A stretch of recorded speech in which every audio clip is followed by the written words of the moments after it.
Hello,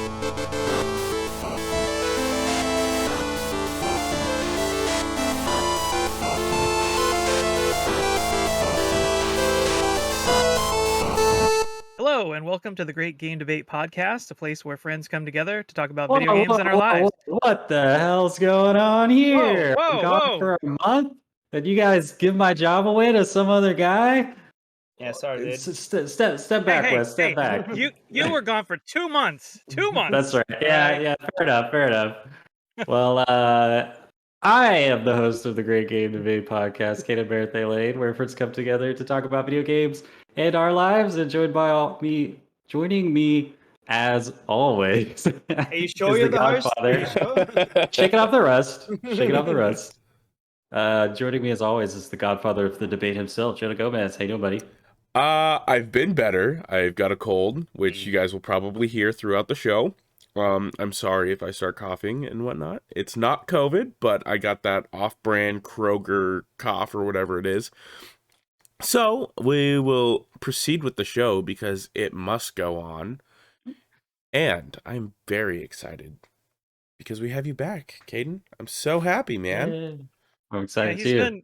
He's been lamenting me hosting for the last couple of shows. He's like, I can't wait for Kaedhen to be back. I can't wait. I miss Kaedhen so much. I can't wait to get Wes out of here. Too much. Well, since you piped up, Wes, how's our man in the closet doing? Still in the closet? Honestly, man, I am so happy to have you back. You can take the banner back. Thank you very much. I don't want it anymore because it allows me to get back to video game trivia. And Kaedhen, in your honor, since you're back on the show, I have some Monster Hunter trivia for you. Yes. Just for you. A couple of quick snippets. So, did you know that Bareth's design is inspired by a bulldozer? Which should be clear because it has that large forehead crown that it uses to run into rocks and stuff like that. Yeah, I've never heard that or thought of that, but it makes so much sense when you point it out. Yeah, it's pretty cool. Did you know that Rajang allegedly powers up its lightning attacks by hunting down and consuming Kirin and their horns? So, I did know that one, but still a badass, amazing fact. Yeah. And lastly, apparently, canonically, it's considered a bad omen to have more than 4 hunters hunting together. So the guild made a rule outlawing hunting parties of more than 4, which is the official reason why, according to the in-game canon, why there's never more than 4 people in a hunting party. And this apparently stems back to some tragedy where the guild chief of Kokoto village lost his fiance in a hunt against I'm going to butcher this name, but Lao Shan Lung. I think you said that correctly, yeah. In a hunting party of 5. So they went on a doomed hunt, and the chief's fiance died, and so they decided to outlaw any hunts of more than 4 hunters because it's a bad omen. That's hilarious. I did not know that. It's really funny that they bothered to create an in-universe explanation for that because they totally didn't need to. But I guess they shot themselves in the foot when they eventually have 4+ hunting parties in the future, hopefully. But we'll see how that goes. Video game trivia. Yeah, they also said they would never do an open world Monster Hunter, and they totally did when they made Monster Hunter World. So. All right, and how's our man in Australia doing? I'm doing very good. I was actually just doing some research. I was trying to see if on the Monster Hunter trailer that if there was more than 4 actors in a scene, and that's why the movie failed. Yeah. Oh man, that's hilarious. Well, I mean, they went into the desert with a whole platoon of soldiers. So there you go. And it all went bad. The rumor holds true. I see your Batman swag on today. Looking fly. Quick review, just 0 to 10 score on the Batman, and then move on. I have kids, and so I have not been able to go see it yet. No. So it's a 0. Kidding me? Yeah. So it's either infinite or a 0 currently. But yeah, no, I'm hoping to go see it.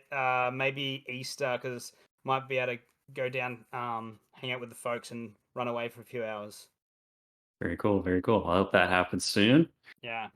Well, guys, it's a pleasure to be back. I appreciate all the work you each did to carry my slack while I was moving. Much appreciated, especially Wes hosting for me.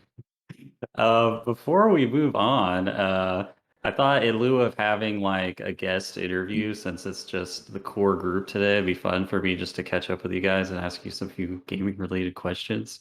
Um, Icebreaker. Are you gonna do the icebreaker? Or is this can the really tell I'm icebreaker? rusty. Hope you guys stopped by the lands between and picked up the brick hammer because it's time for the icebreaker. All right, guys. Lightning round robin. We'll start with Steven. Are you gonna pick Sprigatito, Fuecoco, or Quaxley in the new Pokemon games that come out at the end of the year? I do like the Derpasaur. I do like Fuecoco, but I like Quaxley just looks so jolly. Yeah. I'm not like a particular lover of Donald Duck in Kingdom Hearts. He does a lot of stealing. If you give him too many healing items, he'll just use them for himself. Doesn't share much. But yeah, I'm willing to give Quaxley a second chance in place of Donald. All right. As long as he doesn't become anthropomorphic and start wearing clothes, I'm in. Jonah, which start are you picking? What? Which star are you picking? What's Fuecoco, oh Quaxley, or Sprigatito? The One's a duck. One's a like a hot pepper alligator. crocodile. Yeah, I don't Yeah. know. I'm not gonna pick up the game, but I'd probably say the grass cat looks cool. Nice. Smoke up with Sprigatito. I Yeah. got you. What do you think, Wes? I'm probably also gonna go with Sprigatito because Nice. my daughter loves cats, and we usually play the games together, and I let her pick, and I can't see her not picking a cat for her Sure. starter. Well, let's just hope it doesn't become a bipedal pro wrestler like the last cat started. With 8 Yeah, arms I think and I two heads. Yeah, for sure. I gotta go with Fuecoco too with Steven. I'm a sucker for reptilian Pokemon starters. Yeah. All right, real quick, swing back around to Steven. What is your primary attack attribute in Elden Ring, and what is your favorite weapon / magic spell that you've gotten so far? So my my primary attacking stat is Dex. It's been Dex the entire time. I've respec'd a few times messing with. I was Dex int, and then I became Strength Dex for a particular fight. Just I had to beat a particular boss, and it was the only way I could see myself doing it. And then I would change to Dex Faith, and my favorite move so far, definitely it's got to be the Way of Blood. No, sorry, Corpse Piler. Sorry, on the Way of Corpse Blood Piler. sword. Corpse Piler is just it tears through enemies. Even like up to the final boss, it still helps. Even if I can't trigger a bleed proc, it still helps a lot. I can, man. Jonah, All right. same question. So it's mainly been deck strength, but I'm using dual katanas. I got the meteoric ore blade in my offhand. In my main hand, I have the it's the Sephiroth blade, the big Magatika or whatever it's called. And then I can't remember what it's called. But on that, I don't use a standard weapon art. I use Bloodhound Step. That way I can go full anime and flash step around the bosses and enemies and primarily use jump attacks. Yeah. Wow, look at this guy doing the Bloodhound's quick step dual wheel jump attack meta. Yeah. Get those stance breaks. All right.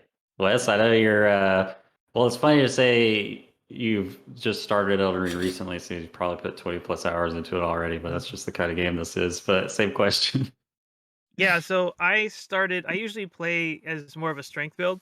And that's kind of where I started. And until I found the Moonveil Katana, which requires a fairly significant intelligence stat. So as soon as I finished Ray Lucaria, I instantly swapped out my stats, and switched over to more of a Dex Int build. I'm Nice. pretty even with Dex Int right now. I think I've got like 31 or something in both. So you can't really change the weapon art on that weapon. Nope. You're stuck with Moonveil Slash, which is really good. Mhm. Generally, I tried doing the hot swap to a dagger with Bloodhound Step on it because I wanted to also like flash around. Live the What anime. what ended up happening though when I do that is I forget which weapon I have equipped, and so then I'll go to like start attacking, and I'll Oh, just and have you're like gonna a just put the regular sword away. dagger, and I'm just like, and I'm like, why am I not doing any damage? And then I'll just get creamed. So I'm like, well, this strategy is not working for me. So I've kind of just switched to just using Moonveil, and then trying to use more spirit summons whenever possible. I'm using the what's his name, headless. Oh, I know Headless. the one you're talking about. That He's like guy's a cool. big like headless soldier Knight. guy right Yeah, now. Yeah, very cool. he's pretty good. He's pretty good. Nice. Well, yeah, I traditionally go strength. I went through the majority of the game with a brick hammer until I got up to 48 strength and found the fingerprint great shield, which requires 48 strength to wield. And its guard boost stat is so high that you don't even need the barricade ash. It just like blocks like even bosses attacks without you losing any stamina. What? Just like like it's so against almost every boss of the game, you could just like stand there and like drink a cup of coffee and just like listen to some music, just like blocking everything they have. It's to throw at you. literally So just like a slab of cement, though, right? yeah, it just looks like a big tombstone. Yeah, but so I paired that with the what is that thing called? It's like a Japanese polearm with a blade on the top. It's like what is that Naginata? thing called? Like a wing- Naginata, yeah. Naginata. Since it's a pole arm, you can literally like poke with your shield still up at enemies, and it has bleed on it. So it's So like I you're just stand so there. you're and they kick emulating it. your Monster Hunter character, is what you're saying. Yeah, exactly. The lance. Yeah. So I just stand there. They can't get past my shield. I keep poking them until I get bleed. I just do that until they die. I worked on like everything in the game. But Wow. good stuff. Cool. Well, I guess I really have shaken on the rush. Did we have an official icebreaker plan besides me just drilling you guys No. on a random video game? Oh, whatever you want to Okay, talk cool. about. If there's anything else you want to Yeah. catch up on. How about real quick, Steven, we'll go around. What's the one thing that like a memory from the shows you guys have done without me that sticks in your brain, like favorite moment from non-Kaedhen game debate podcasts? Definitely the most memorable would just be me absolutely getting destroyed in the Batman debate, like Oh yeah, that was pretty rough. by Chris, having a massive like lyrical poem that he wrote, and relating Arkham Asylum to Michael Jordan. That would definitely be the most memorable. Yeah. Oh All right, man, Jonah. that was hilarious. I mean, that's probably mine too, because that was probably one of the best debates we've had. Yeah. I mean, yeah, I have to agree with Steven. That was like up there at one of the Fair enough. best. Iconic. What do you think, Wes? For me personally, I think the interviews segment we did with Bob Buell, 9.9 questions, that was a lot of fun. I couldn't remember. Really Was Kaedhen enjoyed. not there for that one? No, I was hosting that. Oh, that's Yep. But yeah, kudos to Wes for coming up with the idea for that. that was my second interview one, segment. but I was gonna say that, but I thought you were there for that episode, so Yeah, it was a lot of fun coming up with those questions, kind of riffing on Bob's own questions, and asking him some kind of really offbeat, fun stuff, and having the rest of the panel chime in too. That was just a great episode in general. I that was probably just the most kind of easygoing episode I feel like we've ever recorded. Just shout out to Bob Buell's podcast, 99 Questions. Check it out. Oh, I have been. It's so good. It's such a good show. All right, cool. Well, I guess we're ready to move on, guys. I'll turn things over to the godfather of the debate himself, Jonah Gomez.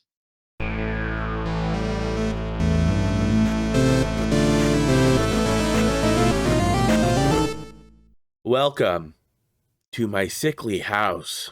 of the debate, where this week it's not going to be your typical great game debate. More like we're going to be talking about the greatest game mistakes and why is Elden Ring so bad? We have Wes representing Elden Ring and why it's so bad versus Kaedhen representing Elden Ring and why it's so bad versus Steven representing why Elden Ring is so bad. You heard it right, folks. We have a 3-way debate this week.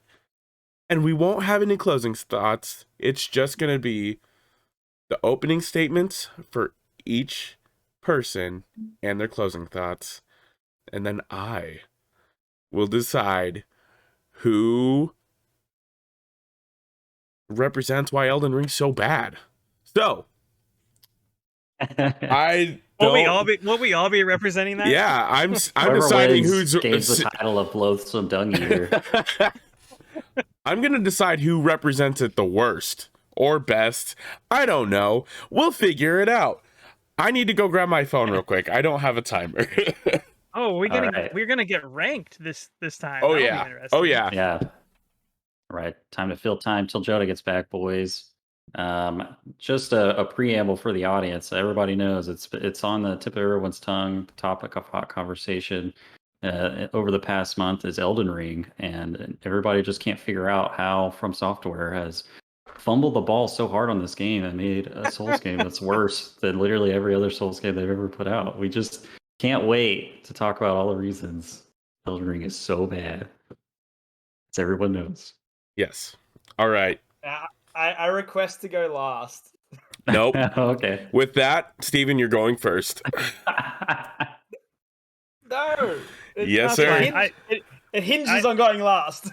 I'd be fine with going first if you are looking for something. All right. First. And Wes is going last. How about we do it Draft Punk style? So we'll start with Steven and then we'll end with Steven. All right. Are you okay with that, Wes? Whatever you want to do, man. All right. Steven, you got 2 minutes on the clock. Are you ready, sir? Yeah, I'm ready. Okay, so why is Elden Ring so bad? Well, let's just state the facts here. Bad is the 7th studio album by Michael Jackson. Elden Ring is the 7th Soulsborne Ekiro title from Software. Alright, that's just the beginning. Released in 1987, 2 years before Berserk, when Miyazaki was only 13 years old, this was influencing him in ways he didn't even realize. Thematically dealing with motifs of paranoia, romance, self-improvement, and the idea of world peace, among other themes that mirror the themes in Elden Ring.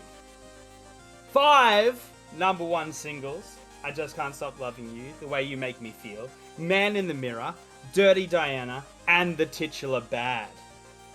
This represents Elden Ring's determination to have memorable moments, especially in its creature designs and boss battles.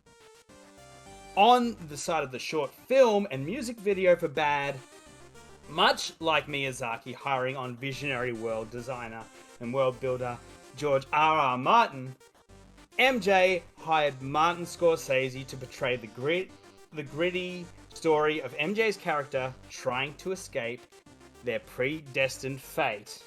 30 seconds. Much like any Souls game, and including Elden Ring, as you try to get through this gritty world and become the Elden Lord. I'll rest there. Awesome. Leaving 16 seconds on the table. Not what I was expecting when you were representing Elden Ring as being bad, but I like the direction you're going with. Kaedhen, you have 2 minutes on the clock. Are you ready, sir? Yes, sir. 3, 2, 1, debate. Well, first and foremost, the numbers don't lie. I'd like to direct you all to Metacritic.com, where Elden Ring currently is sitting at a 96, which it's my understanding that's on a 1,000-point scale. So if you convert that to a percentage, that's like a 9.6%, like out of 100%. Like that's so low. Like if you look at their other games, they're all like at least above like 80%. So that's, I mean, I don't know what happened. It's probably like trying to, everybody makes this mistake. A game like Breath of the Wild comes out, and it becomes like everybody's like, this is the greatest game of all time. And they're like, quick, even though we're already halfway through development of our game, we have to change course and copy the most successful game of all time, Breath of the Wild. And it just completely doesn't fit in with what they were trying to go for anyway, and completely ruins the game design. So now, like, you can't even, like, if I want to fight a boss and, like, not have any choice but to keep fighting it until I beat it, I can't even do that anymore. Like, whose idea was that? That ruins like the core essence of the Souls game. Other horrible reasons this game is bad.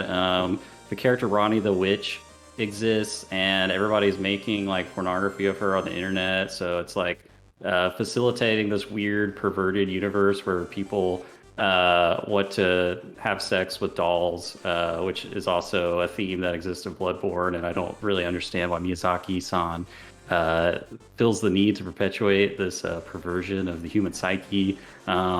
Also, 30 seconds. Game has shields.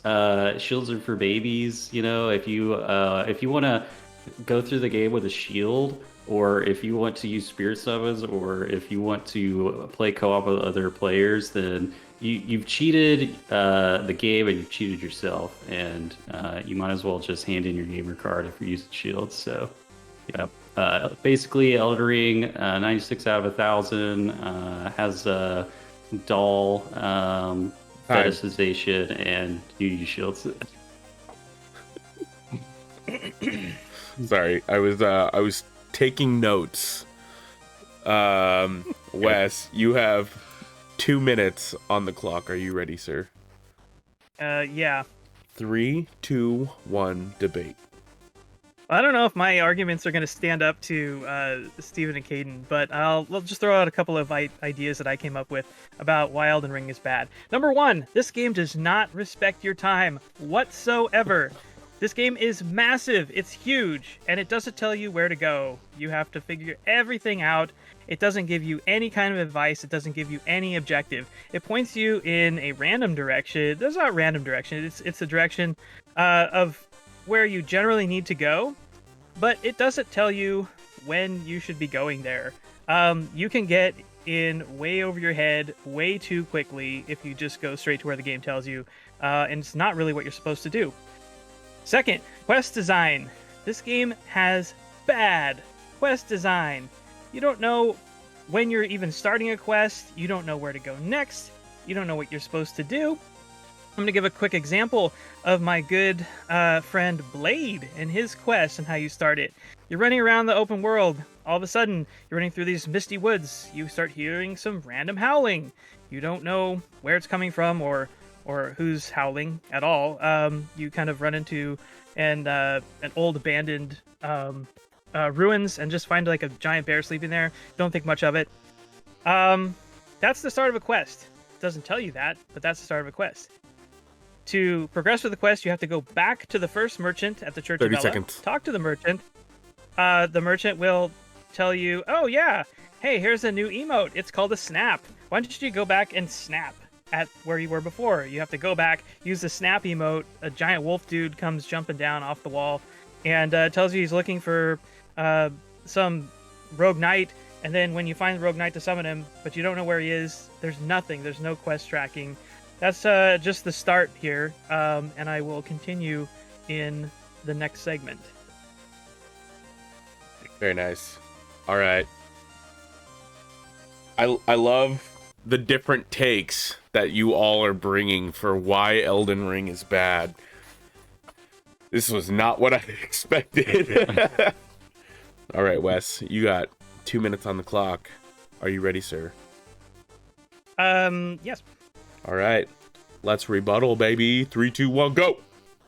Okay, rebutting against Steven. Elden Ring is not a Michael Jackson album, so I don't see how it's relevant. Rebutting against Kaedhen. Elden Ring does currently sit below Breath of the Wild, and so it is objectively worse. And so maybe that's a rebuttal. I don't know.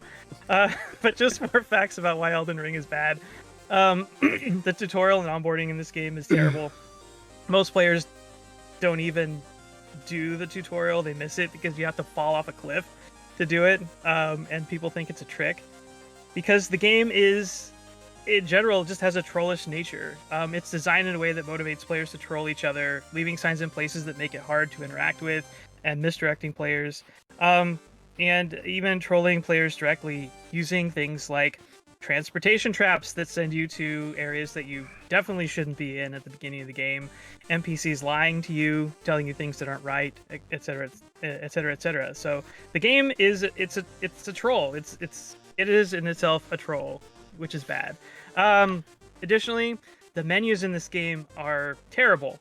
They're obtuse, they're ugly and lifeless. They're difficult to navigate. When I started this game, it gives you this new pouch option. It doesn't explain how it works. I had to ask a friend of mine how it worked because I couldn't figure it out myself. 30 seconds. Additionally, the storyline in this game, it's really vague and nonsensical.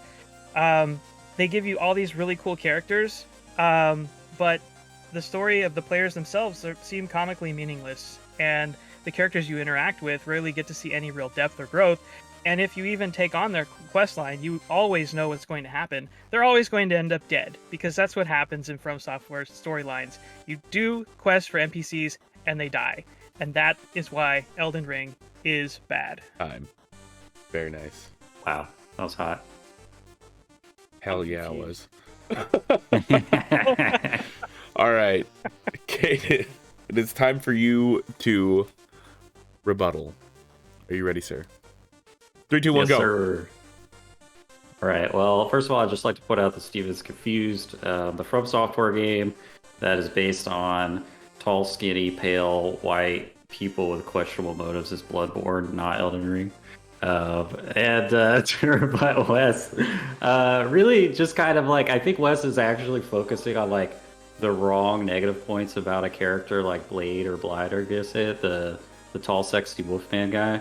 And just like how the game is trying to pervert my sense of sexuality by making me attracted to a doll, it's also trying to pervert my sexuality by making me attracted to like a 10-foot tall, muscular, hairy, like image of peak male physique, sweaty, musky, tall, dark, and handsome, very capable in combat. Man, I forgot. What were we talking about, guys? Man, I just can't stop thinking about Blade the Wolfman. Oh, wow. Whew. I'm gonna have to go take a cold shower. Anyway, some also non-human characters I'm sexually attracted to in Elden Ring. Reinforcing why it's a bad game that honestly should probably be removed from shelves and buried in a landfill. There's a guy who's just a large pot with arms and legs, and he is like got the most like sexually attractive voice I've ever heard. Who else? There's a guy who's just like all he does round. Yeah, there's a guy who's just like covered in scales and horns and like abnormal growths, and he just like pounds steel all day, and it's just like, man, look at the sweat glistening on that guy's muscles. Like, I don't know, this game is a menace to society and culture at large. Like, it needs to be destroyed. Time. I heard my wife in the other room say, "What the heck?" But I don't know if she was responding to something else or what I was saying. All right, Steven. You got 2 minutes on the clock. Let's go. He's thinking about Blade. I guess the biggest thing, well, the reason why I'm saying I'm confused is because I don't think that the other people in this debate understood what was positive. Why is Elden Ring so bad? And the fact that they didn't bring up the 1989 film The Wizard, and what happens when the character puts on the power glove, looks at it, and says, "The power glove, so bad." What he's meaning is, this is the coolest thing ever, but it doesn't always work the way you would hope it would work. And that encompasses Elden Ring. It is one of the coolest games you've ever seen in your life. And you're gonna run into some jank. Now, it's not a Bethesda level jank, but there are gonna be moments when you are confused as to why this game still insists on having platforming when they still haven't worked out how to platform correctly yet. Like, and how quests work. They are insanely cool quests. Like, even just Wes explaining the start of the Blade Quest, that is so unique and cool and such a mystery of how you're unraveling it. But it also just doesn't work the way that they probably hope that 30 everyone seconds. will experience it. And that is the other reason why it's so bad. If we move back to the Michael Jackson bad interpretation, you realize that obviously Michael Jackson inspired Fashion Souls.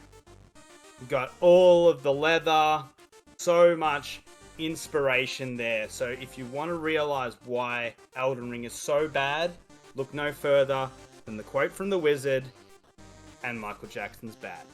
I'm very, very good, Steven.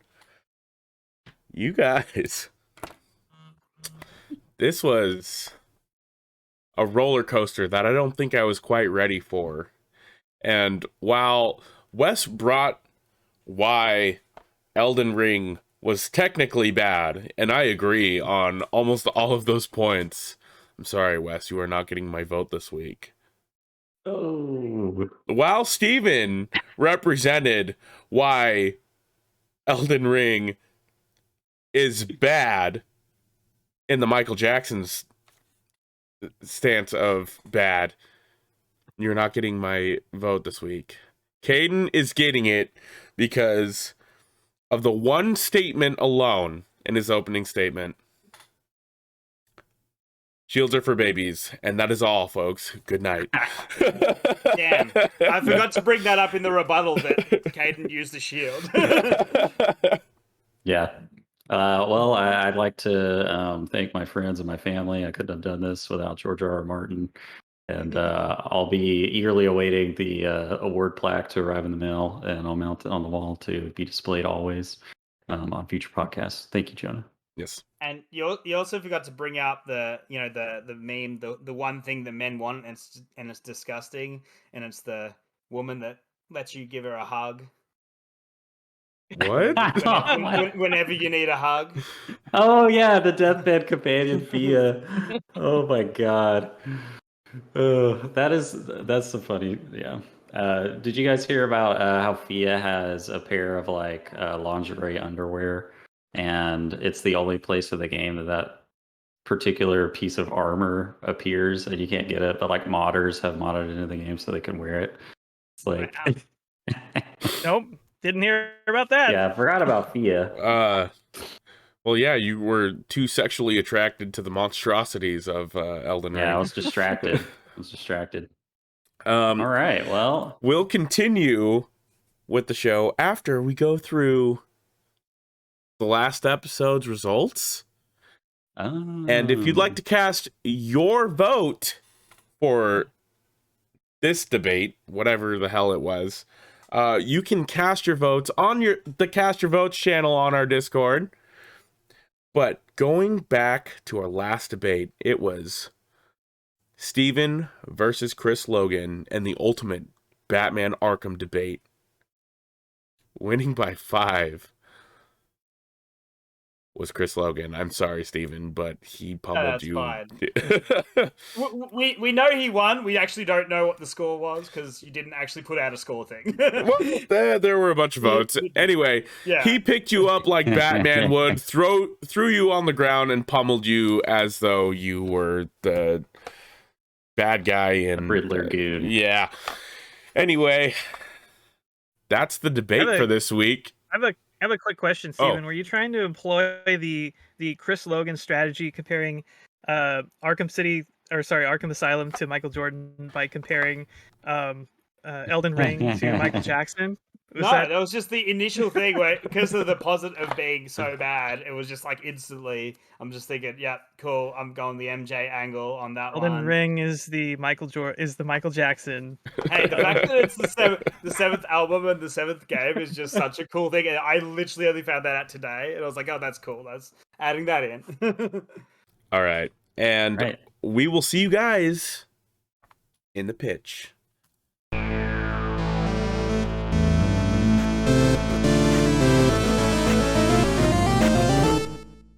And we're back. And as always, just like to give a little disclaimer. We don't actually all hail or think it's bad. In fact, I think even though I'm still in the honeymoon phase, like it's probably actually my very favorite game of all time now. Like I just adore the crap out of the game. So yeah, don't come at us. But Yeah. anyway, And even though I actually gave some legit like bad points about the game, I totally engrossed in it, and I'm way farther behind than these guys, but I've got like 35 hours in already, and it's totally awesome. Also, like to if you have any complaints about the topic, please send a note to a friend of the show, David Burdett. This was his suggestion. So thanks, David. David, why am I feeling these feelings about Blade? I can't stand myself. All right, and with that, we'll move on to our next segment, the pitch, wherein a few of us will have 2 minutes each to pitch a game we've been playing and try to convince the rest of the panelists to buy that game. So I'm chomping at the bit, eager to come back. So I'm going to nominate myself to step up to the pitcher's mound. So Jonah, if you want to count me down. I got you, baby. 3, 2, 1, pitch. All right. The guy that never plays multiplayer games, the guy that hates shooters. It is I, Kaedhen, and I have been playing Fortnite. What? So Fortnite, in a genius move in their new season, decided to remove building, which is a single mechanic that's responsible for the huge or the extremely high skill ceiling this game possesses. So by removing that, it suddenly leveled the playing field between the pro players and the new players such as myself. So now all of a sudden I'm running into Fortnite, ending matches regularly, like second place, third place. But this game really does shy with the multiplayer. I've been playing it duos, two-person squads with a buddy of mine from Alaska. Shout out to my Alaskan homie. But let me just give you a snapshot of Fortnite, okay? You're dropping out of the air. I'm falling on an umbrella like Mary Poppins. My Alaskan buddy has a surfboard that flies with chainsaws on the bottom of it, and there's actually an animation of him like surfing through the air. And then we land and we see a tank, and we both converge on the tank, and there's like another player coming at the tank, and we both converge on that player. We just like hack the crap out of him with our not even pickaxes anymore. He's got like double beam swords, and I've got a katana. And then we hop in the tank, and he's rolling around controlling the tank with the targeting system and the cool UI. I'm on the back with like the machine gun, and we see the indicators for gunfire in the city, and we just start plowing through skyscrapers with the tank, collapsing buildings. All the players are running around shooting each other, not expecting the tank to come through. We just start blowing them all away. And then out of nowhere, Sasuke and Spider-Man come out with submachine guns and blast the treads off our tank, blow our tank up. We have to bail out. Time. And then they Wait, I want to hear the rest of the story. Yeah, Let her keep going. just continue. Sasuke and Spider-Man murder us in the street. Gunned down by Spider-Man with a submachine gun. I thought he was friendly. Not anymore. Not in that neighborhood. Not anymore. That was the most exhilarating story I've ever heard. That was like the craziest bit of fan fiction I've ever heard, and this is what Fortnite is. I swear, like every game of Fortnite is that experience, just a different experience. So like a different game, we land on the shore of a lake, we hop in a boat with a rocket launcher attached to it, but we just start shooting because it has infinite rockets. We just start blowing buildings up. And the beauty is no one can build anymore, so you blow the buildings up, they got nowhere to hide. And then all of a sudden a giant radioactive shark just attacks our boat and knocks it like out of the water onto the top of a mountain. And then we hit the nos on the boat and go like sledding down the freaking mountain. Like it's just, this game is just pure chaos. Like it's chaos. I love that. So We you're hit saying the that- nos on the boat. Yeah. So you're saying that this game really jumped the shark? Yes. 100%. Heyo. There's a character in the game now called the Foundation, who is modeled after and voiced by Dwayne The Rock Johnson. Oh my Get it? The Foundation, The Rock. That's Very funny. that's a solid pun. That's Oh. awful. Yeah. I guess my question is, the game has changed so much, and there are so many like individual mechanics within the game. Obviously, they're taking out building, but how was it for a new player going in when there is so much complexity? There's like fishing, and yeah, like there's so many different vehicles. And Yes, although they're yes. taking out building, there are still so many intricate little like cities and shops and buildings. Yes. That, like how was the onboarding experience for you?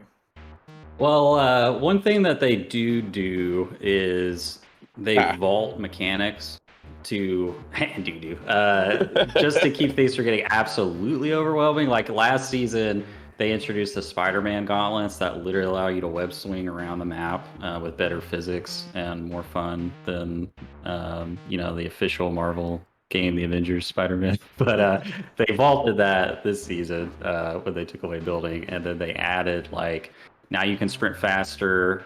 And you've got a stamina bar, and you can like mantle buildings, and you've got like a power slide where you go faster and farther if you're going on downhill. So, That's literally so from Apex. yeah. So the vaulting system helps things keep getting from being completely overwhelming. But I think what helps the game not feel overwhelming to a newcomer is just like the fun factor. It's like it's almost like the battle royale and trying to win is secondary to a new player, because you're just kind of like, ooh, what's this? What's this? Can I do this? Can I do that? Like my Alaskan friend, they had just like, they'd been playing Fortnite like this whole time, like for the past few months or whatever, before they coaxed me into trying it out. And there's gas stations in Fortnite. There's vehicles that run on gas.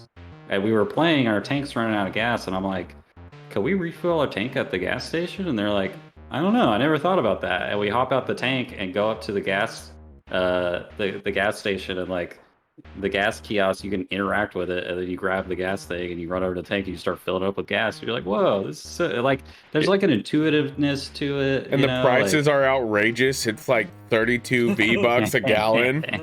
Yeah, exactly.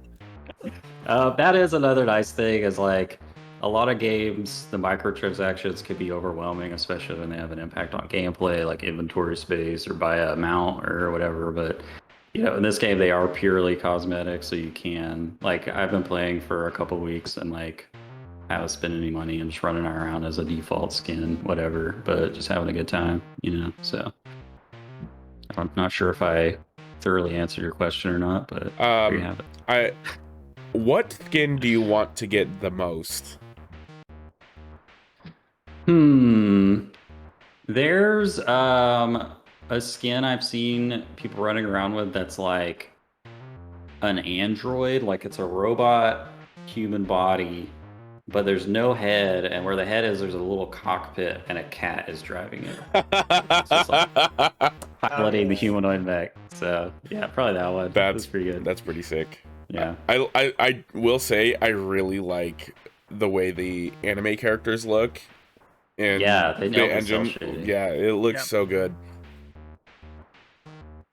So you said they leveled the playing field by taking the building out of it. So a lot of the people that were really, really good, it's easier to compete with those folks. So I just want to know, how many times have you headshotted Ninja so far?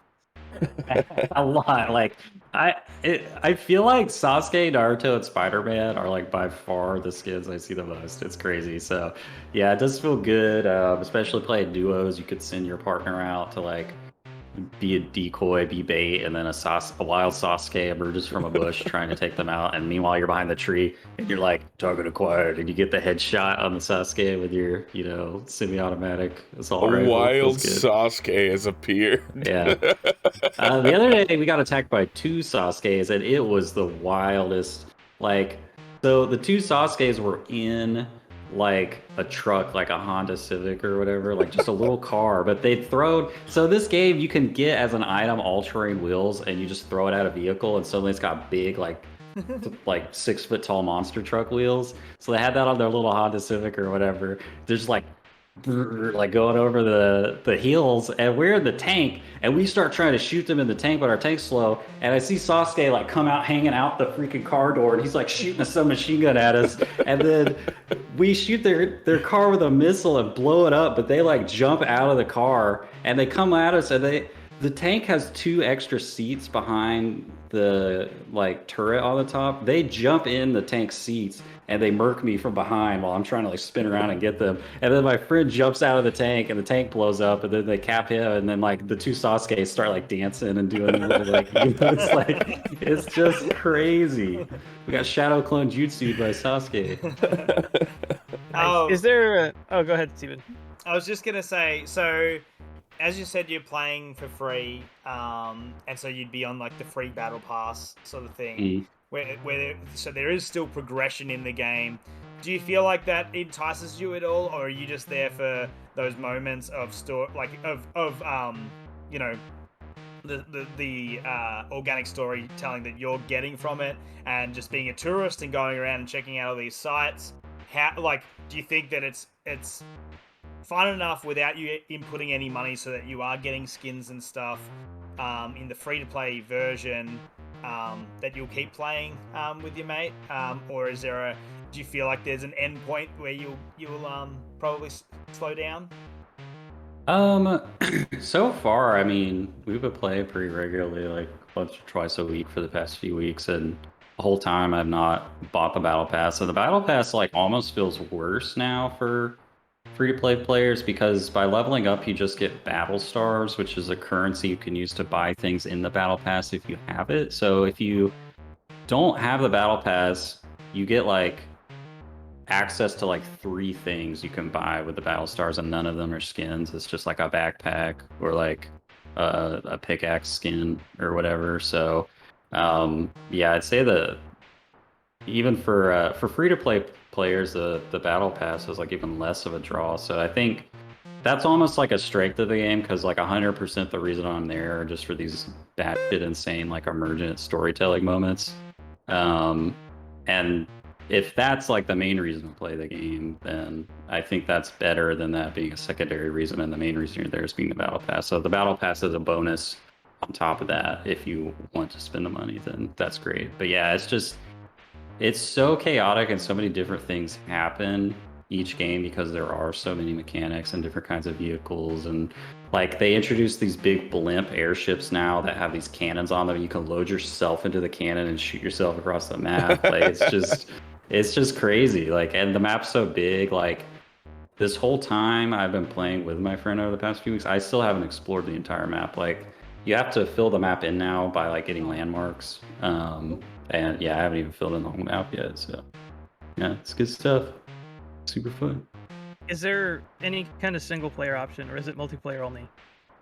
Yeah, so you can play the Battle Royale solo. So technically, I guess there's not a single player option, but you don't need to be in a team. There is a single player option. They still have the Save the World mode. But they still have that, huh? Yeah, you have to buy that, which I think is ridiculous, because there's probably 5%, if that, of the player base who plays Save the World. But they also have like a creation mode, so it's kind of like Halo Forge, and you can like build your own game modes and do like offline play that way, and create like just all sorts of different stuff that you want to do. They've got like racing and whatnot. They got a bunch of different modes now that you can just go in and dink around. Like they've turned Fortnite into more of a party game necessarily than just Yeah. the battle royale. One thing real quick that maybe helps answer your question, Wes, even though it's still in the battle royale, they've added NPCs now, Mm-hmm. like NPC enemies. So there's these guys called the IO guards, and they'll just be like guarding checkpoints or running around in tanks. So like you don't even necessarily have to like go after and hunt down other players now. You can just like run around and kill NPCs to level up and do your quests and get battle pass experience and stuff. So but yeah, primarily a multiplayer game. Makes sense. But, Cool, and the well- last one, super quick one. How Mhm. are the load times now? Because they were bad. They used to be really bad. Well, I'm playing on PC with like one of those M.2 solid state drives, so it's like instantaneous for me. So I don't know I think it. Yeah. how it is I on think like it's more PS4s on. or whatever. Yeah, I'm playing on my Series S, and I think it's faster. The nice thing is it doesn't like you can boot directly into another match after you die now, which is a lot nicer than having to go into the title screen, everyone readying up, and then you go back in. Like it's easier to just get into the next match, which is nice. Nice. Yeah. Well, what do you say, guys? Have I convinced you to possibly spend your hard-earned cash on this free-to-play game? Well, I'm not gonna spend any hard-earned cash, but when I bought my Xbox, I guess I got the Fortnite / Rocket League edition, so I got some V-Bucks and I got a cool skin. Hey, I hadn't touched any of that stuff. I was like, okay, I'll just save it for later. I was gonna give it to my cousin, but I saw that you had been playing this previously, and so I did re-download it and I did check it out a little bit, and I am looking forward to dropping in with my boy eventually. Hit me up this week. Yeah. My wife, fortunately, will be gone all week, so I'll have to, masturbate to Blade some more. But in between masturbation sessions, you should hit me up. He's got two hands free. Yeah, exactly. Oh my god.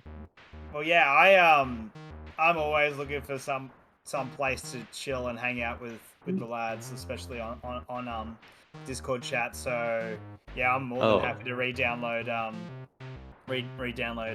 and because it is crossplay. Mm-hmm. Yeah, that's why I forgot to say, like, shout out to crossplay. Yeah, for sure. One of the kings in pioneering it. Mm. Yeah, what I will say is this is by far the most entertaining pitch I think I've ever heard on this show.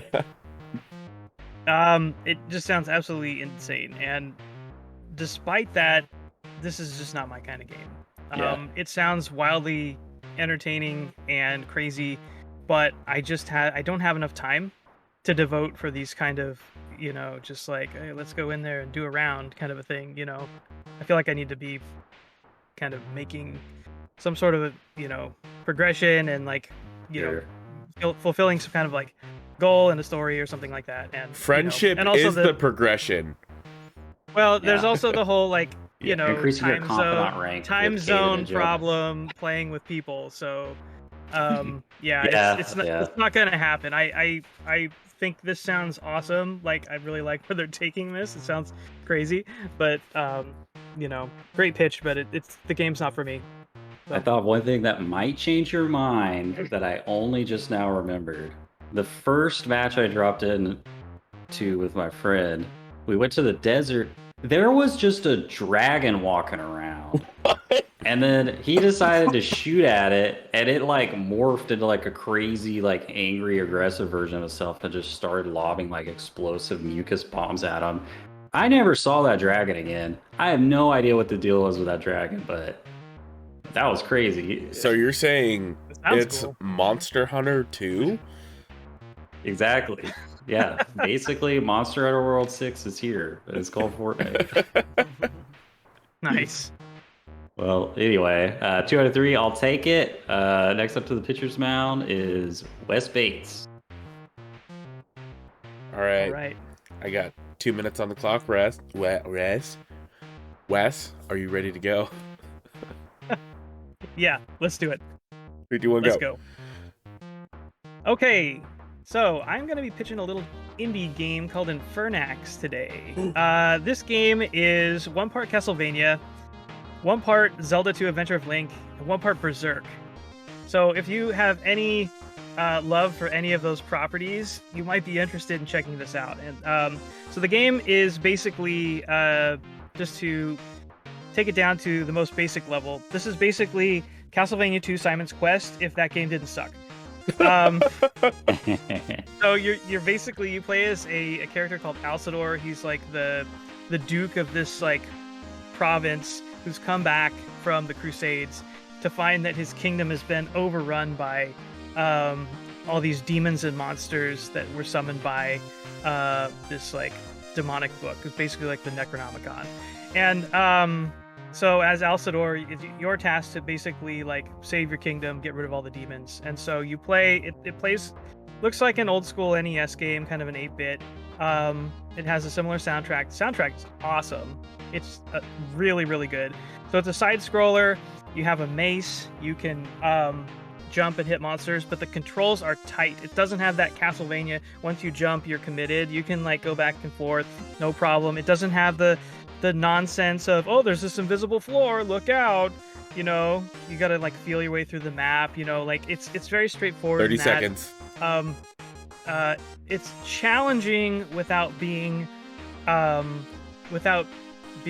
ridiculous. So if you're up for a challenge, you can jump in. There's 2 modes. There's like a regular mode and like a more casual mode. The more casual mode basically just gives you like an extra life, so you can start the game with an extra life. But you can earn currency and you can buy extra lives too, like permanent extra lives. So I sense there's more, but I'm running out of time. All right. Okay, so obviously the biggest things whenever I hear 8-bit lives and challenging, and I wonder about what's the checkpointing system like and what happens when you lose all your lives. Yeah, so the really nice thing about this game is that every time you get to a checkpoint, it refills all your lives. So if you're worried about it, you'll come across these like altars as you go through the game. They're essentially like a bonfire, kind of. When you get to the altar, you can use your money that you gain to jump your stats up, whether your life, your attack power, or your magic. And then you go to these towns. This is kind of where the Zelda 2 aspect comes in, because it has these hub towns as you're going through this sort of Metroidvania-esque world. And you can go into places like the inns, and you can buy potions from the innkeeper that will let you refill your health on the fly without using any magic or anything like that. And then you can go to like the apothecary store, and he'll like let you buy extra lives that will kind of like reboot. It's just like an extra chance. Basically, if you die, if you lose all your lives, it's just going to kick you back to the last checkpoint that you saved at. So there's no real hard, like, it doesn't punish you really, really hard if you don't, or if you do die. The important thing in the game is just to remember to save whenever you come across one of those checkpoints, because you just make a hard save, and if you screw up, it takes you back to that. There are checkpoints within the dungeons also. There's usually like 1 checkpoint within the dungeon, like halfway or fairly close to the boss. There's 5 dungeons in the game you have to get through and beat the boss. This game has really, really cool monster designs. It's basically takes like Miyazaki from Berserk monster design and just incorporates that into the game. There's just absolutely hideous. The game has a real good sense of humor. There's a lot of funny Easter eggs. It's very tongue-in-cheek. Like whenever you kill one of the bosses just explode, and just blood just goes everywhere and just covers the character in blood. There's tons of side quests that are really, really fun. There's a morality system in the game depending on how you solve the side quests, so you can basically just become completely evil. If you back on the questions, but just so when I die in a boss battle, am I still on the same screen, or do I go back to that checkpoint? As in, like, I just lost one of my lives. Oh, you lose one. If you lose 1 life, then you go back to the last screen that you entered. Okay. So you're basically, if you die on a boss, let's say you made it from the checkpoint all the way to the boss kills you, and you have 2 lives, then you start right at the boss. Would you say lose those? Would you say this game's Go ahead. like in a similar vein to like Shovel Knight? It's trying to do what Shovel Knight was doing for Mega Man. What Shovel Knight was doing for Mega Man, this is trying to do for Castlevania 2. Okay, cool. Yeah. Cool. Kaedhen, you got Yeah. I've played this game, so just to kind of help Wes out a little bit, I'll like give my thoughts as well a little bit. But Yeah, please supplement. what's kind of setting this game apart from Shovel Knight? Shovel Knight's like stage based, but this game is like a fully interconnected world, and you do have some kind of like freedom to explore the dungeons in the order that you want. Like you can go to a later dungeon early and totally get your ass kicked, but if you manage to get through it, you'll get like a powerful spell or whatever. But going back on like the morality system,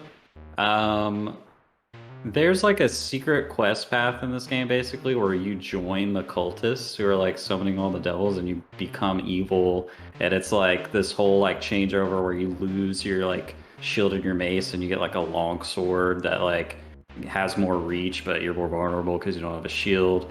And then from that point forward, like the end of the game is like completely different. Like you go to different dungeons, there's different bosses, the ending's different. Like it's like an actual meaningful, like a lot of times you hear morality system, it's like, oh, did I say yes, thank you, sir? Did I say fuck you, bitch? And then like nothing changed about the rest of the game. But So, no, Kaedhen, like Kaedhen, as this is a pitch meeting, what was your question for Wes? my question is, Wes, what do you think is your favorite okay, real question. I thought of one. Did you beat the game, and what ending did you get? I did beat the game. I didn't do the quote unquote true ending or the like best ending, which there's multiple endings in this game. One of the endings has you basically just running away because you can't deal with it. I did not do that one. The ending I did, I basically just fought the in the true ending, like the last boss you fight, he gets like sucked into a portal and crushed by the like true final boss, but I just fought that boss. He didn't get sucked into the portal because I didn't do the whole quest line.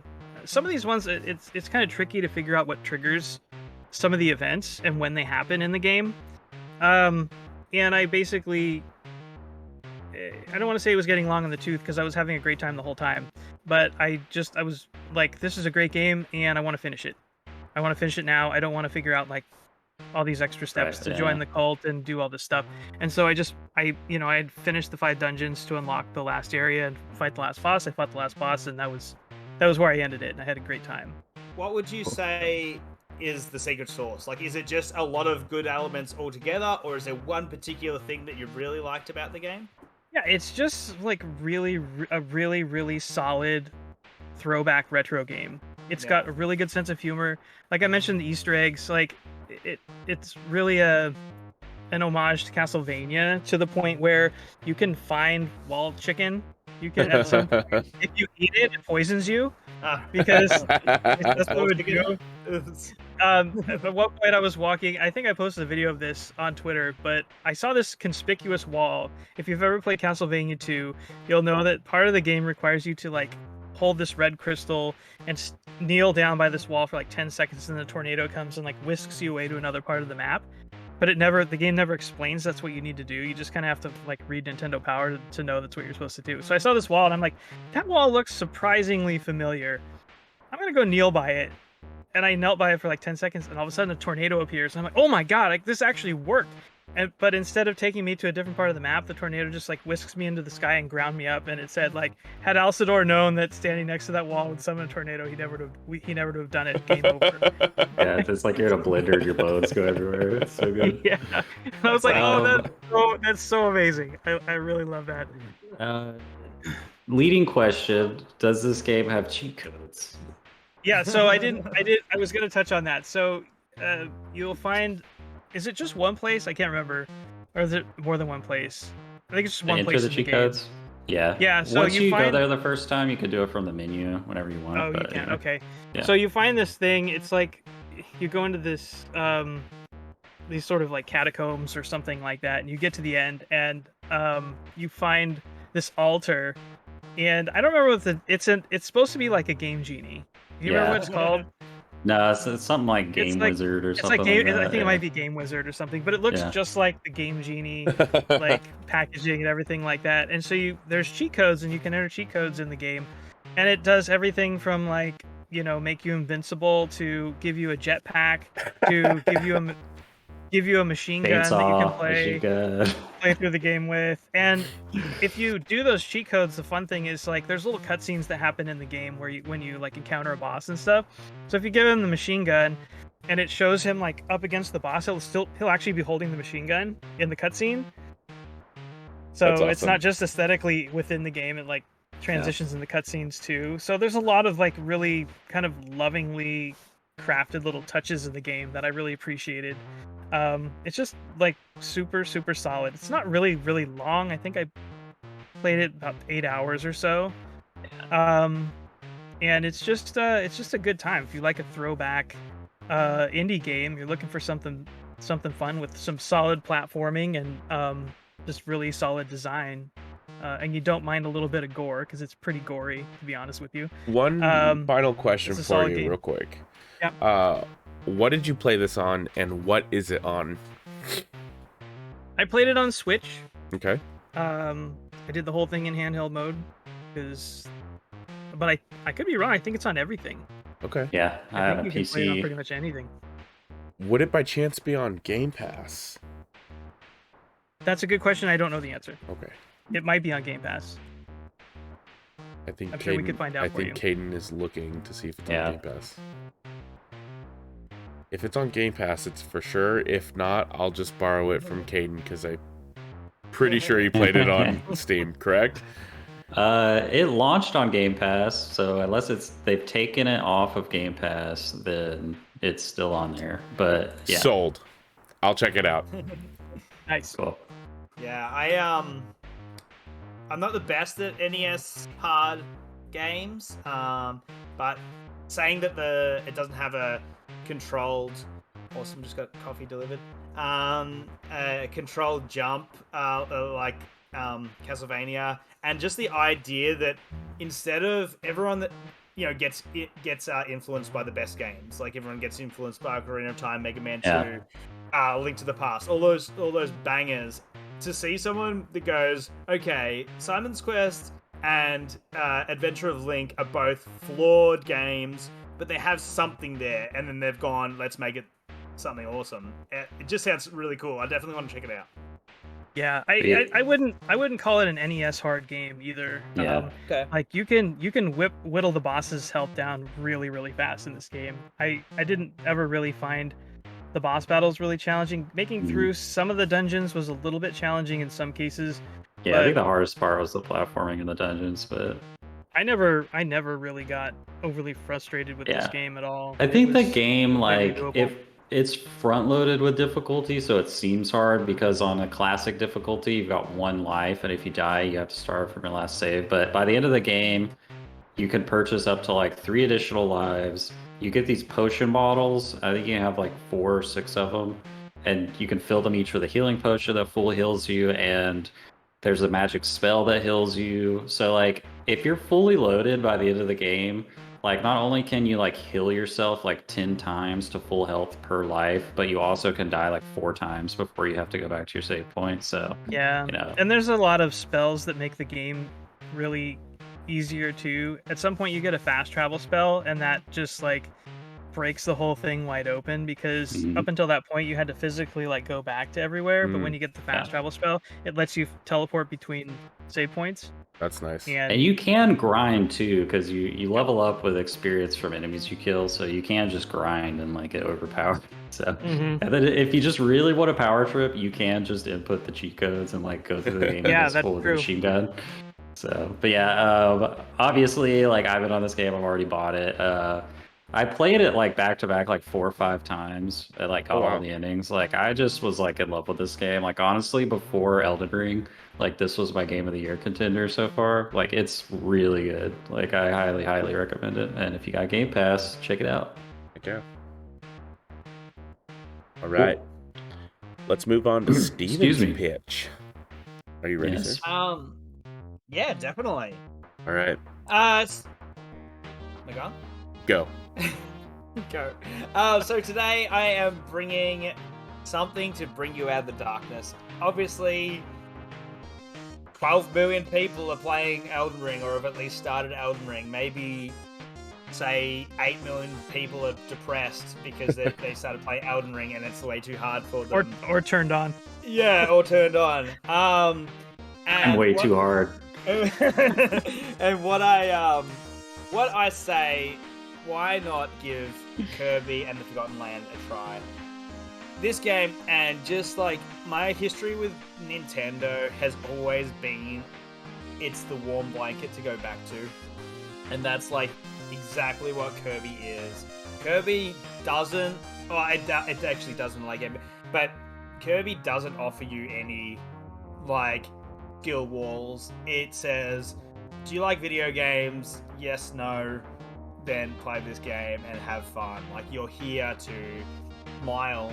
You're here to try out cool moves and cool powers and just have a blast. This game, and not only that, it has that simple Kirby formula. It's now in the Mario 3D world style of more open, linear levels, so like there's a bit more to do, a bit more to discover. Secrets are hidden a bit better than they were in the 2D versions, which would usually just be like, here's 30 a simple seconds. puzzle to solve, go through a door, here's the prize, and that was all the puzzles. Now they actually have like some nice hidden elements. Every level has about 5 different objectives to complete, so there's a little bit of replayability there, but you can get it all in one go if you're clever enough to find all the secrets. And just like the massive addition of mouthful mode, which is hilarious, has some of the coolest elements added to this game. Time. Steven, if I were a fan of like water balloon fights in my youth and pining for the days of it being socially acceptable to run around in my underwear and throw water balloons at other people that I'm too old for now, does this game like have anything for me that might scratch that itch? Oh, definitely. What? Kirby is known like for having like, yeah, absolutely no gag reflex. Kirby in the level that I'm up to, like, sucks up a fire hydrant so much that he blows into a water balloon and then can just blast water in, like, just absolutely give facials to everybody that wants them or doesn't want them. And that's just this beauty of Kirby. Like, it's just like you could say it is just like any Hideo Kojima game. Like, you can play these completely like non-violently, because like all of the enemies are just like cute little puppies and little bouncing balls, and it's just like, look, I don't want to get involved with that. I'm not here to terrorize this beautiful land. Like, yeah, you're gonna have to fight some bosses, but like, you can do it however you want. Kirby can be an absolute masochist, like mass murdering, like fanatic, and doing all these crazy powers, turning into a volcano or a dragon and just destroying worlds. Or what's the greatest thing is you can turn into a car, and then you get to watch an anime intro at the start of the game, which is like the most jolly thing you'll ever see. So yes, have you been playing this? Have you been playing this with your kids? So what I've done is I let my son play it first. He's completed it. He's just into like the Victory Road sort of side of the thinking of the Mario terms. Like, he's into the hard stuff. Nice. And he's almost finished that. I want to finish it by myself, and then we'll go and play it co-op together. Nice. It's not. It doesn't look like, because I've only seen a bit of video of it. It's not as seamless co-op as Mario 3D Land, but it looks like it's pretty solid. What's your favorite mouthful mode version? Oh man, there's so many really cool ones. It's just really clever. Like, the car's cool. It's just simply a car. It can jump. Like, that's. But like, I always like things that just have mobility but also puzzle solving, and one of them is literally you pretty much suck up an O. Like it was a sign on a building that was an O, and you suck it up, and then like Kirby becomes like pretty much like a slingshot that like shoots out like his air blasts because you're this massive O, and so you can jump onto a boat and become the boat's motor, like in a Zelda game, like you're moving the boat and doing puzzles that way. And then you can also like turn like windmills. So that one's the coolest I've had was off so scene far. too. But yeah, there's so many cool ones. Like just like simply the like witches hat or a traffic cone. Like you just like, you know, dive bombing onto enemies and also like dive bombing onto like pipes that then spurt you up into the air.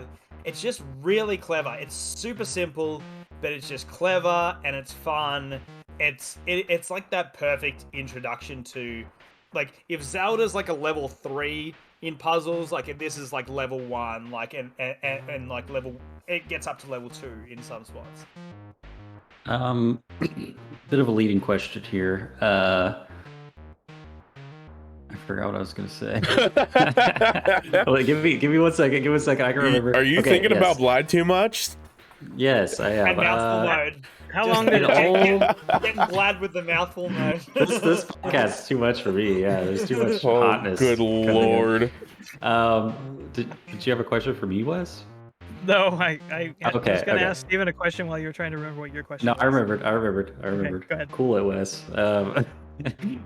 Okay, now, in older Kirby games, there are puzzles in the levels that it's possible to not be able to complete because you ditched a power that you needed, and the only way to get the power again is to replay the level and not get rid of it until you get to that point in the level. Does that still happen in this game, or do they let you... So, I'm not exactly sure when they started doing this, but definitely in Star Allies, the first one on Switch, they did this exact same thing. It's a little bit nice, like it's a little bit more seamless in this one, because what it used to be, you'd go into a secret room and there would be a puzzle and they'd literally hand you the items and they would just respawn, like if you didn't, you know, pass them out properly to all of your Star Allies. In this one, there are similar things, like if you go into a room that's a shooting gallery, then they're going to give you the gun ability so that you can take part in the shooting gallery. But usually, if there's a puzzle in the overworld, there'll be an enemy for that puzzle and it'll respawn. There are some puzzles that will cover the entire level and say like the boss will give you that. If you drop that, you may lose the chance, but usually there'll be another enemy somewhere in the level. Pretty much they ensure that you've got the tools you need as long as you're paying attention. So yeah. All right. Favorite power? I really like bombs so far. Because there's cool. I like in the boss fights because they're actually quite challenging in a weird way because they'll be do it without damage, and it's like, okay, cool. Like beating any boss, super easy. Beating it without taking any damage is actually surprisingly like difficult. And I found that the bombs were the thing that got me over the line with the first boss battle, because you can float in the air and then throw them and then keep floating and then throw them, and so you can keep in the air and throwing them in between like the normal like Kirby like puff of air when he's flying, because some abilities have a flight mode as well. So like while the lava ability and the fire is really strong, you have a dive bomb attack that you use when you're in the air, so it's cool and strong, but then it just gets you down onto the ground and you can get hit by an enemy attack. So yeah, bombs so far. Sick. What's the advantage of doing those challenges, like the no-hit boss encounters and stuff like that? Oh, that's really awesome. I'm so happy you asked that, because that comes back to Waddle Dee Town, which is your hub where you can buy abilities, upgrade abilities, do a bunch of mini games, and all the mini games are really fun and varied and actually difficult at the highest level. And that all comes to, you upgrade the town. The town starts out really small. As you save, every time you do an extra challenge, you're saving more Waddle Dees. So everything you do is saving Waddle Dees. Every level has between 6 and 10-ish Waddle Dees to save. And so usually just beating the level will get you 3, and then there's a heap of others throughout the level. Just random ones to save that are in cages, and then doing the extra challenges will get you extras. So the more that you get, the more shops that are unlocked, and coliseums and games. So there's like fishing mini games and you run a cafe, you do those ball puzzles, like Zelda ball puzzles and stuff like that. Like, yeah, there's just heaps of cool extras that keep you invested. You don't have to do them. If you just mainline the game, you'll get enough abilities and stuff that you can finish the game, but you can upgrade those abilities to be way more powerful, and you can also, get more money, and you can collect just like Smash Melee, like trophies and stuff as well. So yeah, that's it. All right, who's buying? Man. Go ahead. This game, like, I've watched a lot of Kyle Bosswood streaming it, and like, oh, I want to play this game so bad. It's just like, I've never had any interest in a Kirby game before, and they just seem to be just like hitting all the right notes for this one. And it's got that like, Mario thing where it's like baby easy, but then it's like really challenging stuff at the end, and just pure jolly. I think Steven really nailed it, where it's like the perfect palate cleanser to Elden Ring. So if I had the time and I had the money, I'd be buying it, but I don't have either of those things right now. But yeah, count me a yes. Is it on Game Pass? This is a great pitch. So good that I retroactively bought the game yesterday. Nice. My daughter was playing it actually right before we started recording. I thought it would be a really good one to play. Like, that's why I was asking you about the co-op, because it seemed like a really good one to play with my daughter and my son. They're not super. I would say they get intimidated really easily by video games, and so this seemed like the right challenge level for them to do something together where we could play and it wouldn't be overly taxing for them. Yeah. The only issue with the co-op in this one compared to Star Allies is that you can get any power because you're just you're collecting all of the enemies in the games and you recruit them in Star Allies, so you can have any power as a second player, whereas in this game you only play as a Waddle Dee that has a spear. And so, unfortunately, it's not as good in the co-op sense in that regard, but I think it's a much better game than Star Allies. So you'll still have a lot of fun. And if you trade off, then at least you can share like the enjoyable powers and stuff. All right. I think I might pick this game up solely for the fact that I'm trying to get my daughter into more games, and I think she really likes like the Paw Patrol games, and they're kind of got like that 3D platformer aspect to it, so I think she might like it. So yeah, that's awesome. As I said, the coolest thing is if you let her play and she can do all the easy levels, all the mini games and stuff, and then you can try out the hardest ones. They're actually like surprisingly difficult. Like the highest level of the fishing is like you got to like do like button commands like very quickly, and it's like surprisingly difficult. It took me like 5 goes to get the best fish, and then like there's just like the cool thing about the playing co-op on the food cafe is that it makes it heaps easier, whereas I did it single player, but I had to change from going handheld. I had to go out to my TV and like hook up the Pro controller because it was so like fast. Like it's really cool. Very nice. Well, that's 3 out of 3. That wraps up the pitch, and we'll be back after the break with the game.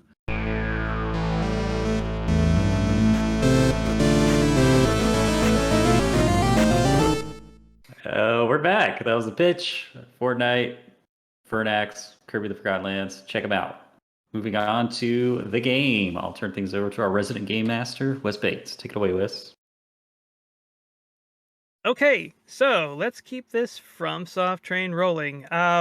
We had such a good time during the debate discussing the lows and the lows of Elden Ring that I thought it would be fun to do a little game testing your knowledge of From Software NPCs. From Software makes some of the hottest, sexiest, most desirable NPCs out there, and I wanted to see how well you guys remember them. So what I have here is I have a selection of NPCs with each question. This is multiple choice, and you have to tell me which of these is not real. So I'll give you 4 per question, and you have to figure out which one is not real. Now, in the past, we've done multiple choice. Sometimes, like, somebody obviously just knows the answer, they shout it out, and then everybody just goes with that. So, to try to avoid that, we're just going to go in order. So, we'll start this one with, we'll go Jonah, Steven, Kaedhen, and then the next question will be Steven, Kaedhen, Jonah, and then Kaedhen, Jonah, Steven, and then back. So, you guys have any questions before we go? Oh, I should mention each question is themed from one game. So I'm not going to be like throwing a bunch in from a bunch of games. So I have two from Dark Souls 1, or sorry, two questions from Dark Souls 1, 2, and 3, 2 from Bloodborne, and 2 from Sekiro. Beautiful. All right. All the ones I haven't played. Let's go. Yeah, buddy, you're going to have a good time. Don't worry. All right. From Dark Souls 1. A. Petrus of Thorolund. B. Rhea of Thorolund. Oh, God. C. Thriggs of Ulasil. D. Griggs of Vinheim. Which one is not real? I'm gonna go with D. Griggs. I feel like I've heard that name somewhere else. Steven. Yeah, for some reason, and I've played a fair bit of Dark Souls 1, but I can't remember anything other than Ulasil, so I'm gonna also go with D. I'm gonna go with C. This game, you're hitting my weak spot because I've not played the DLC for Dark Souls 1, which I know takes place in Ulasil, but I feel like Griggs of Vinheim is a name I've heard before, so I'm gonna go with C as my answer. You are correct. The answer is C. Thriggs of Ulasil. Griggs. You're right. Griggs is real. Thriggs is not. Yeah, Griggs. Oh, I did think that was a really silly name, but at the same time, all of them are really silly names. Yeah. I also have for all of the real characters, I wrote down like a little synopsis of who they are. So if there's anybody like you don't remember, you're like, hey, who was that character? And I can try to remind you who they were. Who was Griggs of Vinheim? Why can't I remember him? Griggs of Vinheim was Big Hat Logan's apprentice. He's locked in a room in the Undead Burg, and he sells spells of Firelink when you get him out. Magic. Yeah. Okay. That's Griggs. You can tell I don't play intelligence builds. Strength boy. All right, question 2 from Dark Souls 2. A. Forge Master Merrick. B. Dark Diver Grandal. C. Magarold of Lanafir. Or D. Laddersmith Gilligan. Ooh, Steven. I actually want to say Laddersmith Gilligan, only because I thought that was from Dark Souls 3. Is the only reason, but I could be completely wrong. But that Magarold or whatever sounded pretty dumb. But I'm gonna weird. I'm probably 100% wrong about the Gilligan thing because I haven't played 2, but I know that I thought he was in 3. But anyway, I'm gonna go with that. D. Give me choices A and C again. A is Forge Master Merrick, and C is Magarold of Lanafir. I'm gonna go with did you say Forge Master Merrick? Mm-hmm. I'm gonna go with the A as my answer. Okay, Jonah? See, I'm struggling between A and D just because you said those so clearly. Whereas the other two, you kind of tripped up a little bit. Go with A. For the record, I'm gonna go with A. Steven's just wrong. The latter guy is in Dark Souls 2. There you go. Cool. Yeah, the answer was A. Forge Master Merrick. I sussed it out. Now, where did you get the name Forge Master Merrick? I just made it up. That's a good name. That is a good name. I should make up. I should say I made up all of these names for the ones that are finished. Yeah. So. Right, Dark Souls 3. A. Rosaria, Mother of Rebirth. B. Black Hand Gotthard. C. Ringfinger Leonard. Or D. Butcher Quella. Dude, these names are awesome. Kaedhen. May I have a choice B again? B is Black Hand Gotthard. I'm gonna go D. All right. Quella. I'm gonna go with C because that one sounded the silliest to me. Steven? I actually was thinking D as well. What was C again? C was Ring Finger Leonard. It does sound pretty dumb, but It sounds. It 100% sounds. I feel like fit I've right heard in all- an Elden Ring. I've heard them all because I played Dark Souls 3 probably the most. Definitely A and B are real. C is probably, and yeah, so I'll go with D. Right, the answer was D. yes. Butcher Quella. Kaden, That was a good 3 one. so far. Butcher, there's always a butcher, and Quella is a suspiciously Dark Souls sounding name, so that was a good red herring. All right, number 4, Bloodborne. A. Damien of Mensis. B. Vile Blood Hunter Carlo. C. Old Hunter Jura. Or D. Saint Adeline. Jonah, this is back to you. Yeah, I know. The guy who's not played any Souls games Yeah. besides Elden Ring. Yeah. Screw it. Let's go C. That name sounded cool. Steven. Can I get A and D again? A is Damien of Mensis. D. That's a D dumb is name. Saint. D is Saint Adeline.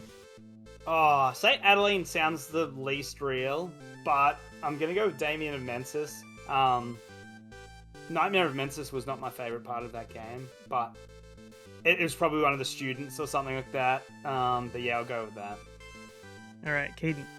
I think Damien of Mensis is the fake name. I will go with A. Damien of Mensis. Oh, I faked you out on that one. Damn The it. answer was B. Vile Blood Hunter Carlo. Oh, Oh wow, that is was a good dope one. name, dude.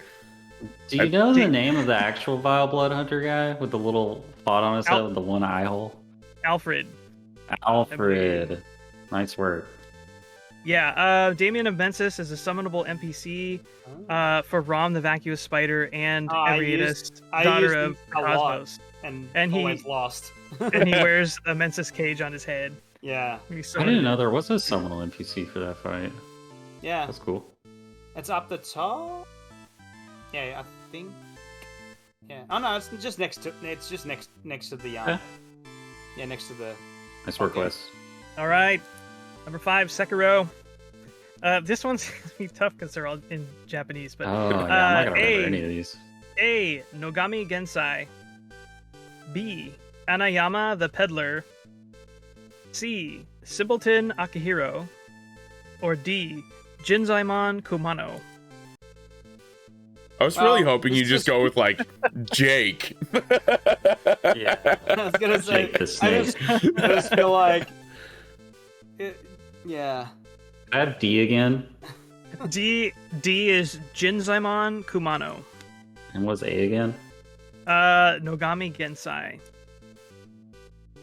Go ahead and give me B and C as well while you're at it. B is Anayama the Peddler, and C is Simpleton Akihiro. I'm gonna go with A. It's just my gut instinct. I feel really uncomfortable.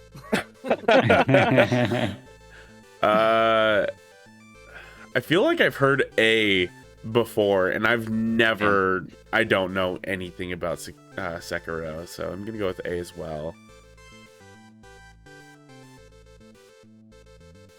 Yeah, I'll go something different because I've already lost anyway. So I'll go. I can't even remember any of them, so I'll go D. Yeah, the answer was C, Simpleton Akihiro. Oh, I Oh, thought you were that throwing one- us for a loop! That was like, oh, that one's definitely gonna be like one. I was like, that's surely The one. only one I knew for sure was Jinzaimon. I think he's one of like the big old dudes that like breathes fire out of like a spirit jar or whatever. But Jinzaimon is a samurai encountered at Ashihino Reservoir, near where the player starts the game. You come back to it later, and he asks you if you can hear somebody playing music, and he's part of the Orin of Ishii quest line. Okay, sounds like he's not who I thought he was. Can you tell us who the other NPCs were? I'm so curious now. Yeah, Nogami Gensai is the samurai who assists you with the fight with Juzo the drunkard. Oh, that's the guy I was thinking of, Juzo. Okay. Yeah, and Anayama the peddler is the merchant found in the Ashina outskirts just before the chained ogre Figured. fight. The simpleton that's such a like From Software Yeah, for sure. suffix or prefix to a character. All right, back to Dark Souls 1. A. Maneater Mildred. B. Witch Beatrice. C. Rickard of Vinheim. Or D. Swamp Dweller Circe. I can show his face.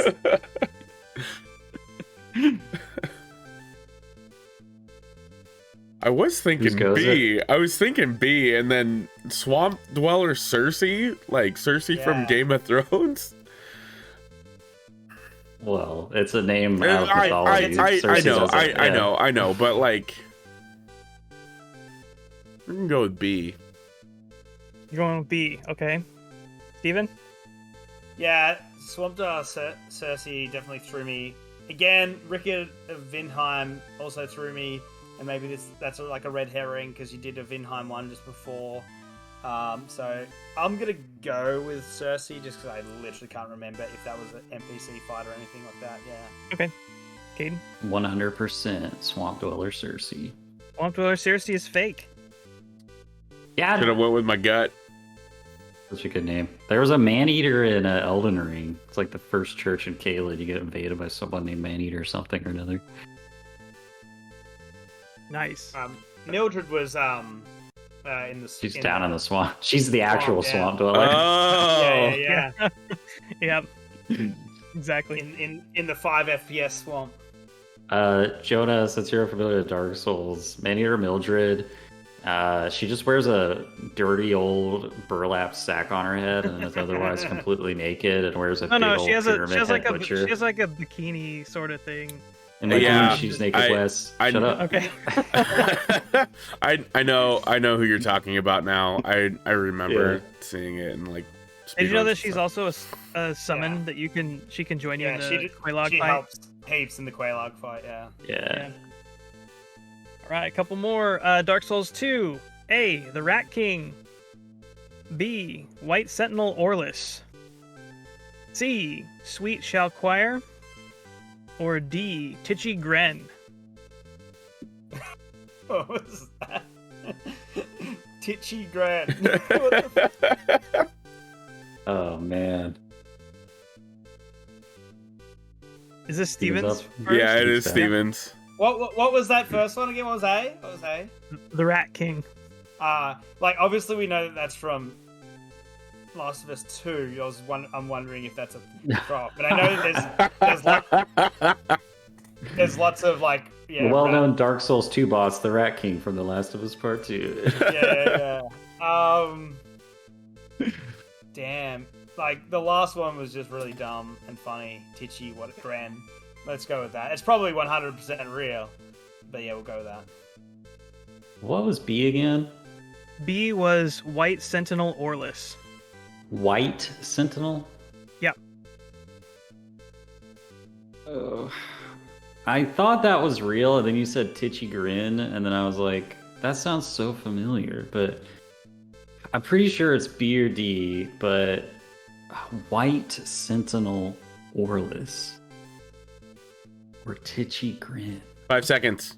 4, 3, 2. Okay, B. 1. B.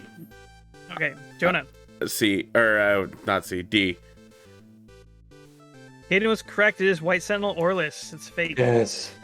Wow, that sounded Who's so Titchy real. Grin? Titchy Gren is the Brotherhood of Blood Covenant leader and merchant in the Undead Purgatory. Wow. Sweet Xiaohua is the cat, right? Yeah, Sweet Shalquar is the cat. That's a cool the name. Rat King is the leader of the Rat King Covenant in the Grave of Saints. Did Or you the pick all boss Covenant from leaders for this The one? Last of Us 2. Right, yeah. I hate that boss fight so much. Titchy Grin. Yeah, weird name for sure. Okay, Dark Souls 3. We're getting down to it here. Dark Souls 3. A. Hughes the Crestfallen. B. Grey Rat of the Undead Settlement. C. Horus the Hushed, or D. Uria of Londor? The answer is A. What was A? Hughes the Crestfallen. Wait. What was B? Grey Rat of the Undead Settlement. Wait, what was C? Yeah, that's what you were meaning. Horus the Hushed. No, I'm in A. Sorry, I confused myself. I'm gonna go with B. No, it's 100% not B. Literally have no knowledge of any of these games, so You have the benefit this round of going after me, though. Yeah. I'll definitely go A because of Kaeden's definitive answer. It is A. Hughes the Crestfallen. That was a really good one because there's always a crestfallen guy in the game, you know? I thought I'd throw you off with The that one. crestfallen knight. All right. Bloodborne. A. Church Exile Bernhard. B. Ariana, Woman of Pleasure. ooh. C. Simon the Herald. Or D. Valtier. Damn. B. Yeah, I was really gonna go, like, it's not an uncommon name, Simon, but I just thought, oh yeah, we'll go with that, just because of Simon Belmont. That's my only reasoning. I believe you find Simon in the Old Hunters DLC, and he gives you the bow blade that shoots blood arrows, but I believe the correct answer is A. Correct answer is, in fact, A. Church Exile Bernhard. got it! Nice. And you That's are a right, great one, though. Simon. That sounds so real. Simon does give you the bow blade. Tell us more about Lady of Pleasure. Ariana, Lady of course. Pleasure, is an NPC in the Lower Cathedral Ward that you can send to Odin Chapel. You can also send her to Iosefka's clinic if you want to be a jerk. She gives you her blood, and later on, if you kill her, you can get 1/3 of the umbilical cord you need for the secret ending. Ah, yes, the umbilical cord. Bloodborne. Gross. Disgusting. Yeah. Vile. One might even say. Vile blood. Last question, second row, and then we can end this. We can end Jonah's suffering. Thank you. Appreciate it. A. Tengu of Ashina. B. Wandering Ronin Hiroyuki. C. Pot Noble Harunaga. Or D. Hanbei the Undying. Steven. That's, yeah. Just give me B again, quickly. B is Wandering Ronin Hiroyuki. That's so badass of a name.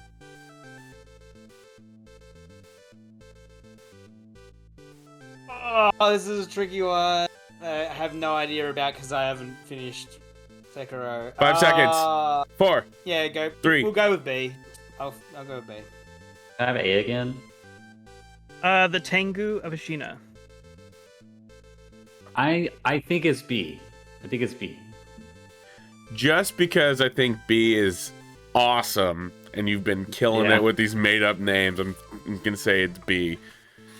It is B. Wandering Ronin Hiroyuki's fate. Nice. I think Wes needs was to a go great make one. names for FromSoft games. Yo, shout out to the pot nobles.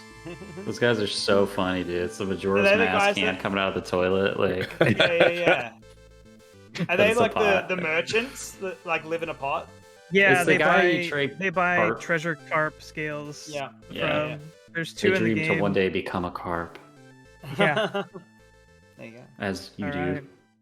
Any other questions about these NPCs before we? Who's your favorite From Software NPC of all time? My Alexander. favorite? Yeah, Alexander's a great answer. But Jar Baron may be better than Alexander. He's a little kid pot in Jarberg. Oh. Yeah, that's the. Your hands aren't slimy enough, sir. Kid.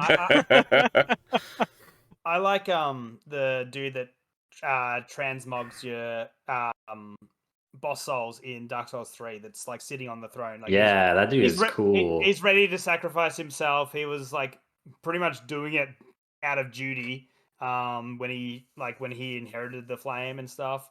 Very cool. Yeah, very cool. I really, for some reason, I do like Simon the Herald from the Old Hunters DLC in Bloodborne. He's just kind of a badass character, and his weapon is really cool too.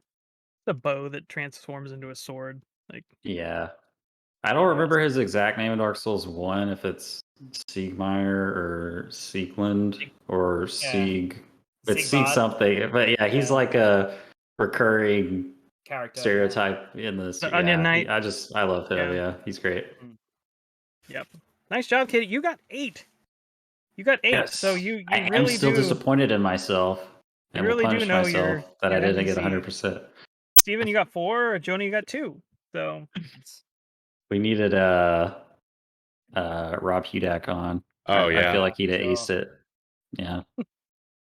Rob, hopefully, if you're listening, we hope that you enjoyed the game. Send in your score results, Rob. Yeah. All right. Well, thank you, Wes, for running the game. It's a pleasure as always. With that, guys, we made it. It's the end of the show. We'll go around real quick just for final words. Steven, or actually Jonah, I'll let you go first in case there's any housekeeping we need to go over for a great game debate. If you guys have been paying attention to our Twitter or even our announcements page, Game Club got pushed out from April and is now going to be in May. It's still going to be Chicory. We just had too many irons in the oven, or in the fire, as Wes would say. Elden Ring. So we pushed it out a month. And if you've been watching the video version, you've seen that both Steven and I have been rocking these awesome Ggd Podcast shirts that you can pick up at Redbubble, redbubble.com. Just type in GGD or Great Game Debate. It'll pop up. We have 2 options, and just click on through it. I think I might be switching one of the options to be a Discord-focused shirt, so we'll have a podcast and a Discord version. I don't know if he's quite done with it, but we will have new Mist-driven music coming up, hopefully in this episode. If not this one, it'll be on the next one, and you hopefully got to hear it during the pitch. I believe that is all the housekeeping that I've got. Beautiful. What are your actual final thoughts? I'm glad that Zelda got delayed, so I don't have to put that up for Game of the Year against Elden Ring. Yeah. Interesting discussion. All right, Steven, for real this time. Final thoughts. I mean, Wes, go. Final thoughts. I got the lover ending of Elden Ring, but it would have been nicer if it was Blade. Yeah, 100%. Wes, final thoughts? Just it's good to have you back, Kaden. It's thanks. It's good to be back, and we missed you so much. So we're glad you're here. Back and hornier than ever. Let's go. You know it. Yep. Unbeknownst to all of you, this was my primary sexual outlet. I just don't want to know what's going on below the camera line. Just keep that to yourself, okay? Both hands above the camera, okay?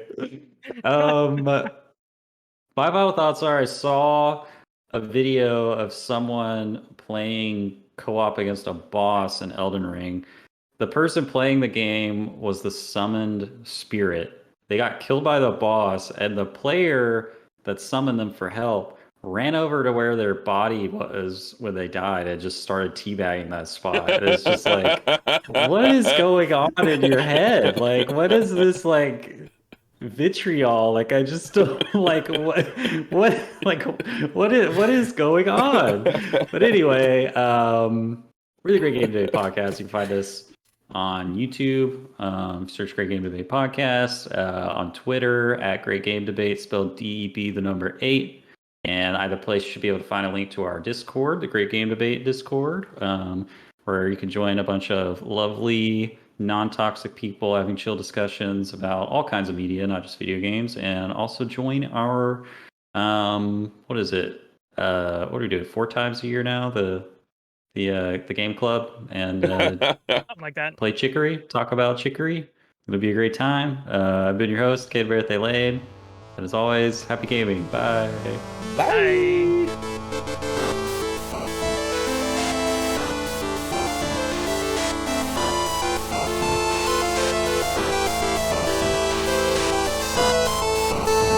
As always, a big thank you to our friend Misdriven for the music in our podcast. If you like what you hear and you want to check out more of what they have, you can pay them a visit on Twitter at MIST_RIVEN 719 or on Bandcamp at Misdriven. Thanks again for tuning in. Till next time. How sexually frustrated are you, Kaden? Hey, my wife has got Monday through Friday now, man. I mean, what am I going to do? I got my bottle of lotion. I got my Elden Ring. Pull up Rule I should have been that 34. part of the pitch.